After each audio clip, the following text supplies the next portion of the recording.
Salut à tous, alors ça fait maintenant 15 jours que j'ai la nouvelle montre de Amazfit qui s'appelle la Stratos et j'ai pu faire différents essais avec, que ce soit rando, dans l'eau et ce genre de choses. Et effectivement, il y a quelques fonctions nouvelles qui sont assez sympathiques par rapport à la Amazfit Pace que j'ai également et que j'utilisais en même temps, une montre sur chaque main. Autant dire qu'on m'a souvent posé la question pourquoi j'avais deux montres. Alors, un point positif, elle récupère une grande partie des fonctions de l'APS et a commencé par son autonomie très bonne. On peut espérer jusqu'à 11 jours d'autonomie par rapport à ce qui était annoncé de 5 jours, c'est plutôt pas mal.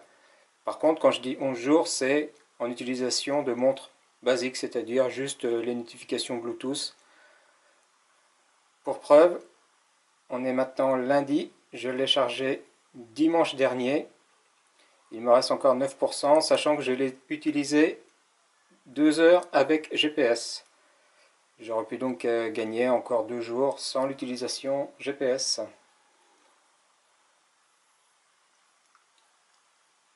Nouveauté, les boutons. Alors au début, dans ma première vidéo, si vous l'avez vu, je me posais la question, est-ce bien utile? Étant donné que l'écran est tactile et répond parfaitement.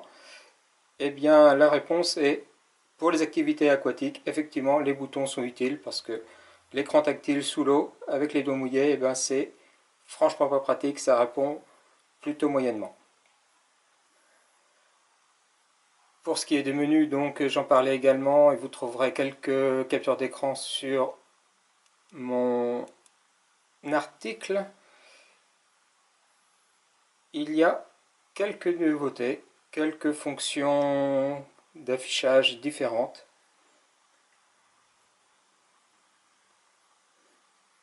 Et lors des activités, effectivement, on a des nouvelles choses d'afficher ou alors afficher de façon un peu plus claire, avec plus de contraste.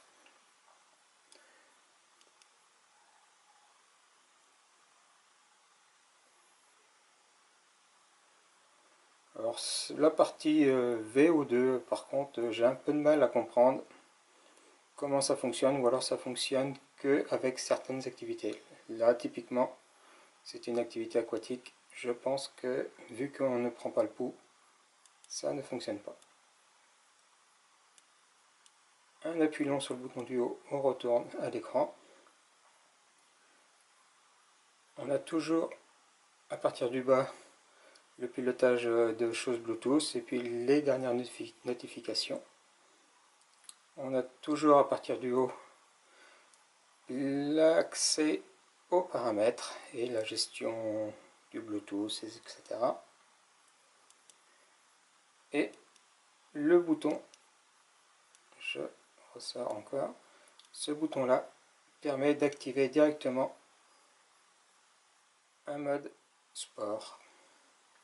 Après, j'ai plus qu'à l'activer.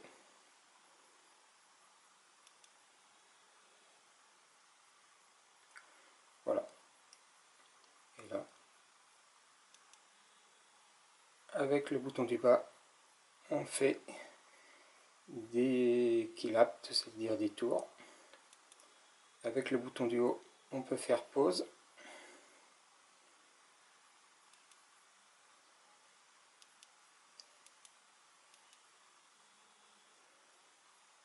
Et avec le bouton principal, celui du milieu, on choisit les différents menus disponibles. Hop, on arrête. Non, je me suis trompé. Hop. Discard donc pour annuler. Voilà. On pourrait faire tout ça grâce à l'écran tactile, mais comme on peut le voir, tout est accessible avec les boutons également.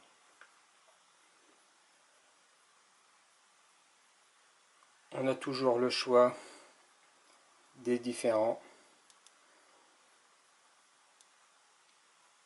affichages pour l'heure. Soit on va dans les paramètres en haut, soit toujours qu'on sélectionne par un appui long.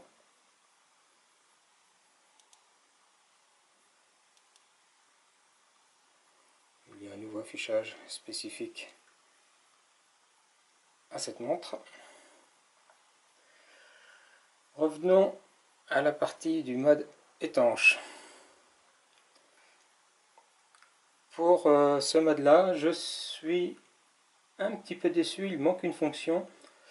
Lorsque l'on est dans le mode piscine,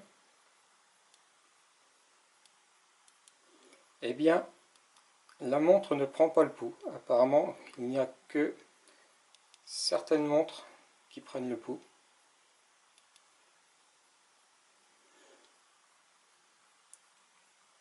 Alors, on peut les choisir différentes choses.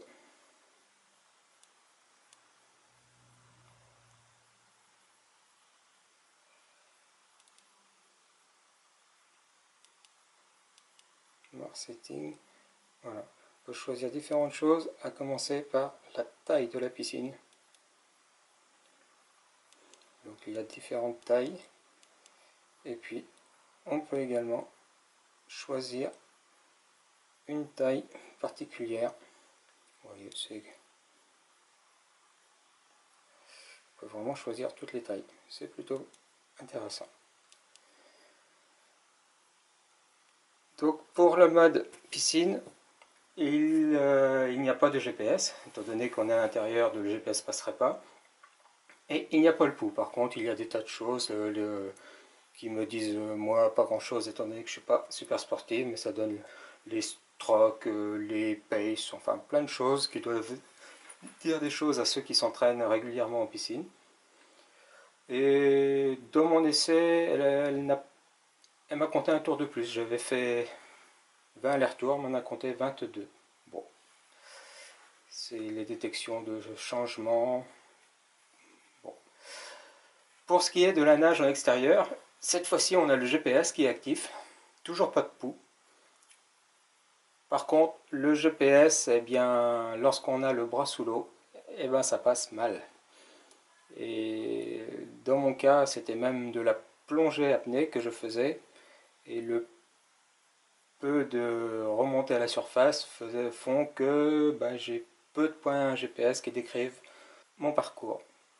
Faut le savoir, c'est juste normal, le GPS est coupé à la surface de l'eau.